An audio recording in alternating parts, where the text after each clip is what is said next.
How to convert an annuity to a self-directed IRA. Everyone, Adam Bergman here, tax attorney and founder of IRA Financial. On today's video, I want to talk to you about how you can move your annuity to a self-directed IRA so you can invest in different alternative assets you know and trust, and gain better diversification. So the first thing to remember and first thing to note is if you have an annuity, you need to check on your statement and make sure it's actually owned by an IRA.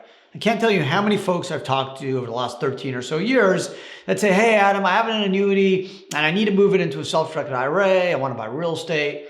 And I say, okay, send me your statement. And I read their statement and it's actually an individual annuity. So they think it's a retirement annuity because whoever sold them the annuity, which is essentially an insurance contract, basically said, hey, it's great for your retirement. You get a steady stream of income.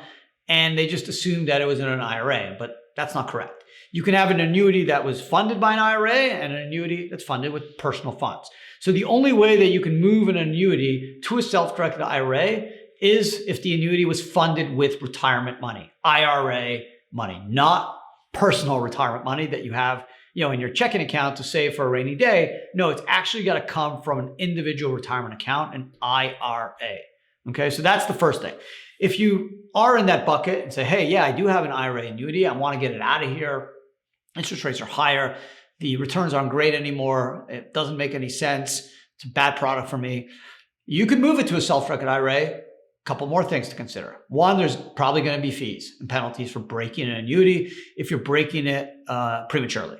As the annuity matures, there may be less penalties, but there generally are penalties. Why? It's an insurance contract. It's priced accordingly because of the length of the contract. And if you break it prematurely, there's generally fees. I've had a lot of clients say, I don't care, I'll break it. The fees are minimal compared to the returns I can get on this potential alternative asset investment. And then others have said, I'm not going to cut it.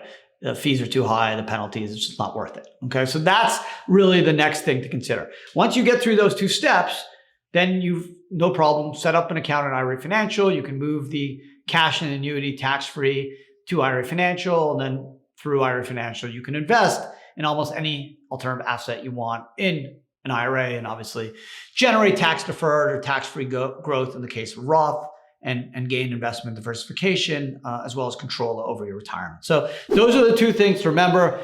Number one, make sure it's actually an annuity owned by an IRA. And number two, you understand the potential penalties or fees for breaking the annuity prematurely. Otherwise, piece of cake, no problem. You can roll those funds tax-free to a self-directed IRA. That's it.